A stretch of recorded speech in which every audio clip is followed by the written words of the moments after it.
Meus amados, muito bom dia.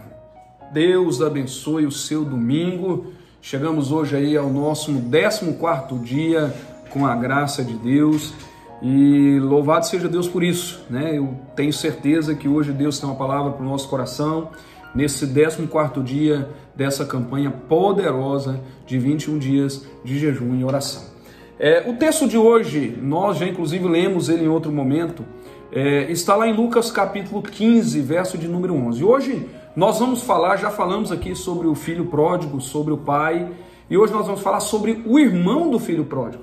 É isso mesmo, vamos entender um pouquinho sobre a situação do irmão que ficou na casa. Muito bom, então vamos para o texto, Lucas capítulo número 15, diz o texto. Jesus continuou, um homem tinha 2 filhos. O mais novo disse ao seu pai, pai, quero a minha parte da herança. Assim ele repartiu sua propriedade entre eles. Não muito tempo depois, o filho mais novo reuniu tudo que tinha e foi para uma região distante. E lá desperdiçou os seus bens vivendo irresponsavelmente. Depois de ter gasto tudo, houve uma grande fome em toda a região e ele começou a passar necessidade. Por isso, foi empregar-se com um dos cidadãos daquela região, que o mandou para o seu campo a fim de cuidar de porcos. Ele desejava encher o estômago com as vagens de alfarrobeira que os porcos comiam, mas ninguém lhe dava nada. Caindo em si, ele disse, quantos empregados de meu pai têm comida de sobra e eu aqui morrendo de fome? Eu me porei a caminho e voltarei para meu pai e lhe direi, pai, pequei contra o céu e contra ti. Não sou mais digno de ser chamado seu filho. Trata-me como um dos seus empregados. A seguir ele se levantou e foi para seu pai. Estando ainda longe, o seu pai o viu e, cheio de compaixão, correu para seu filho, o abraçou e o beijou. E o filho lhe disse, pai, pequei contra o céu, contra ti. Não sou mais digno de ser chamado teu filho. Mas o pai disse aos seus servos, depressa, tragam a melhor roupa e vistam nele, coloquem um anel em seu dedo e calçado em seus pés. Tragam um novilho gordo e matem-no.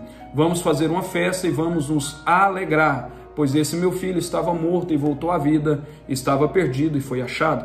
E começaram a festejar o seu regresso. Enquanto isso, o filho mais velho estava no campo. Quando se aproximou da casa, ouviu a música e a dança. Então chamou um dos servos e perguntou o que estava acontecendo. E este respondeu, seu irmão voltou, e seu pai matou o novilho gordo, porque o recebeu de volta são e salvo. O filho mais velho encheu-se de ira. Olha, todos esses anos tenho trabalhado como um escravo ao teu serviço e nunca desobedeci às suas ordens. Mas tu nunca me deste nenhum cabrito para eu festejar com os meus amigos. Mas o novilho gordo o Senhor deu para ele. Disse o pai, meu filho, você está sempre comigo e tudo o que tenho é teu. Mas nós tínhamos que celebrar a volta do seu irmão e nos alegrar. Porque ele estava morto e voltou à vida, ele estava perdido e foi achado. Amém.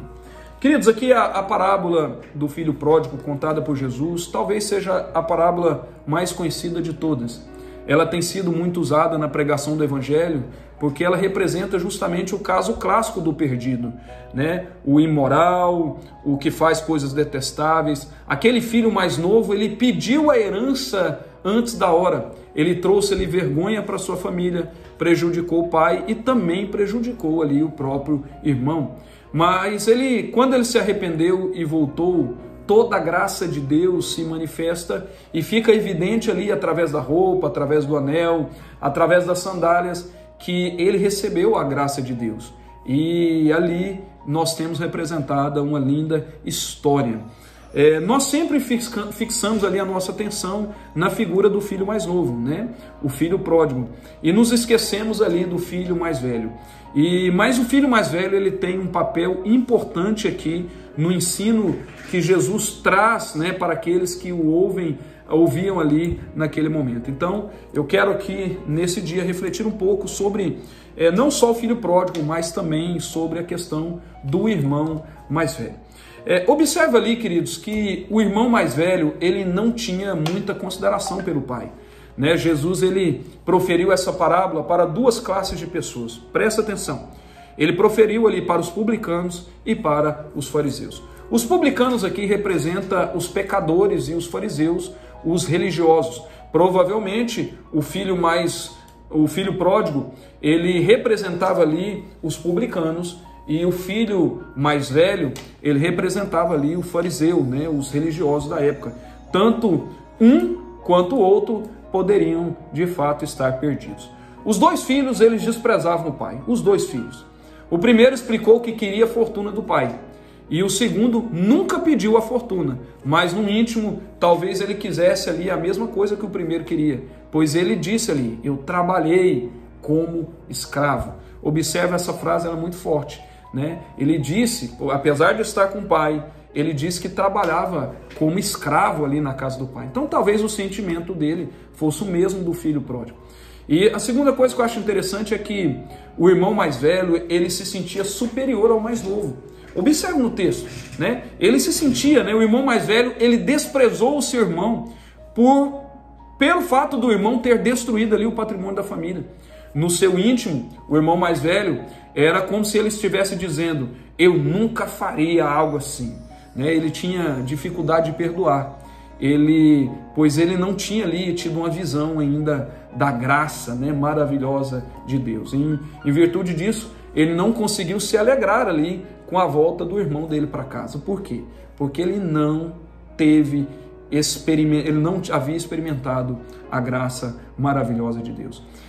O irmão mais velho, ele achava que ele seria aceito ali se praticasse coisas boas. Ele tinha dúvidas em relação a Deus, em relação ao amor de Deus, porque o pai ali representa justamente Deus, né? Por isso ele se tornou alguém que julgava as outras pessoas, que apontava o dedo, né? Aquela velha máxima, né? Quando você aponta um dedo, existe 3 ali apontando para você. Ele era aquela pessoa que apontava, que julgava, né?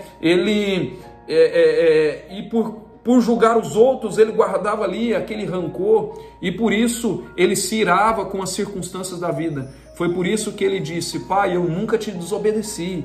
Porque ele se achava, né, melhor do que o outro. Ele achava que seria aceito porque ele praticava. Pelo fato dele obedecer, ele achava que ele seria mais aceito do que o outro. E interessante aqui que o irmão mais velho, isso eu acho muito forte, gente. Ele estava na casa do pai, ele estava dentro da casa, mas ele nunca usufruiu daquilo que o pai tinha.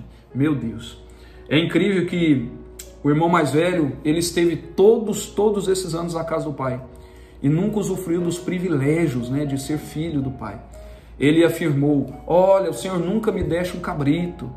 Amados, fica evidente aqui que ele não conhecia o coração do pai e que o pai respondeu para ele: filho, tudo que eu tenho é seu. Olha, né? Quantas vezes nós estamos há anos vivendo na casa do pai, mas nunca desfrutamos daquilo que o pai tem. Gente, para concluir, eu não sei se você já tinha tentado aqui para essa postura, para a atitude aqui do irmão mais velho. Eu não sei se você ficou impressionado, porque eu fiquei, né? E eu tremo, né? Eu tenho receio de pensar que tanto você quanto eu, nós possamos estar na igreja, vivendo ali como o irmão mais velho, cheio de dúvidas, cheio de restrições em relação a Deus, né? O publicano era aquele o pecador, o fariseu era o religioso, e na verdade eles são uma só pessoa. Todas precisam da graça e da misericórdia de Deus. Então tomara que nós não sejamos como esses que estão ali na casa de Deus, como o filho mais velho, na casa de Deus, na casa do pai, e nunca desfrutando, né, do amor do pai, vivendo cheio de dúvidas e restrições. Nós não deveríamos jamais nos sentir como escravos, como o filho disse, né? Nós podemos usufruir dessa graça de Deus, nós podemos nos alegrar quando os outros também têm acesso a essa maravilhosa graça, que nós possamos nos alegrar quando outros também têm conhecimento desse Deus, acesso a essa graça maravilhosa. Deus está nos convidando para o banquete do retorno dos perdidos que foram encontrados. Aleluia! Deus está se alegrando, e que nós possamos também nos alegrar. Ele tem uma mesa farta, não é só para mim, não é só para você. Ele tem uma mesa farta para todos nós, em nome de Jesus. Amém? Que o Senhor abençoe o seu dia, e que você possa se alegrar justamente com essa alegria dos outros em conhecer a Deus, né? E nós estamos na casa, e que nós possamos usufruir e nos alegrar. Já pensou se aquele filho mais velho participa dessa festa junto com o irmão mais novo? É para isso que nós estamos aqui, para nos alegrar nessa grande festa. Irmãos mais velhos, irmãos mais novos, pródigos, que fugiram, que correram da presença de Deus, juntos numa só festa, para a honra e glória de Jesus. Deus abençoe seu dia. Espero você aqui amanhã, gente, no 15º dia da nossa campanha de 21 dias de jejum e oração. Deus te abençoe, em nome de Jesus.